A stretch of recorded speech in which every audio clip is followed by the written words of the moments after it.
ನಾವು ಕಾರ್ಯವನ್ನು ನಿರ್ವಹಿಸ್ತಾ ಇದ್ದೀವಿ. ನಮ್ಮ ಸಮಸ್ಯೆಗಳು ಏನಂದರೆ, ನಾವು ಮುಖ್ಯ ಗುರುಗಳು ಮತ್ತು ಮುಖ್ಯ ಅಡಿಗೆಯವರು ಮೊದಲು ಜೇಂಟ್ ಖಾತೆ ಇತ್ತು.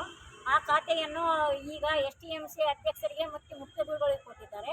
ಪ್ರತಿಯೊಂದು ನಾವು ಚೆಕ್ಕಿಗೆ ಸಹಿಬೇಕಂದ್ರೆ ನಾವು ಅಧ್ಯಕ್ಷರಲ್ಲಿ ಹೋಗ್ಬೇಕು. ಅಧ್ಯಕ್ಷರು ಮನೆಯಾಗಿರೋದಿಲ್ಲ, ಅವರು ಎಲ್ಲೇ ಸಿಂಗನೂರಿಗೆ ಹೋಗ್ಯಾರ, ಅಲ್ಲಿ ಹೋಗ್ಯಾರ, ಇಲ್ಲಿ ಹೋಗ್ಯಾರ ಅಂತ. ಅಲ್ಲ, ನಮಗೆ ಸಮಸ್ಯೆಗಳು ಭಾಳ ಆಗತ್ತವ. ಮೊನ್ನೆ ಒಂದು ದಿವಸ ಸಿಲಿಂಡರ್ನವ್ರು ಬಂದಿದ್ರು, ನಾವು ದುಡ್ಡಿದ್ರೂ ಚೆಕ್ಕಿಗೆ ಸಹಿ ಮಾಡೋದು ಇದ್ದಿದ್ದಿಲ್ಲ.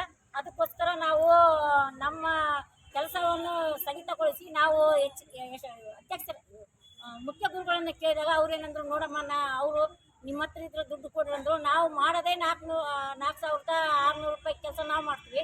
ನಾವು 5,000 3,000 ಸಿಲಿಂಡ್ರಿಗೆ ದುಡ್ಡು ತಂದು ಎಲ್ಲಿಂದ ಕೊಡೋಕ್ಕಾಗುತ್ತೆ ಸರ್? ನಮ್ಮ ಹತ್ರ ದುಡ್ಡು ಇಲ್ಲರಿ. ಇವರನ್ನು ಅಡ್ವಾನ್ಸ್ ದುಡ್ಡು ಹಾಕೋದಿಲ್ಲ, ನಾವು ಕೈ ಖರ್ಚು ಮಾಡಿ ದುಡ್ಡನ್ನು 3 ತಿಂಗಳಿಗೆ ದುಡ್ಡು ಹಾಕ್ತಾರೆ. ಅದ್ರ ಸಲುವಾಗಿ ನಮಗೆ ತುಂಬ ತೊಂದರೆ ಆಗತ್ತೆ.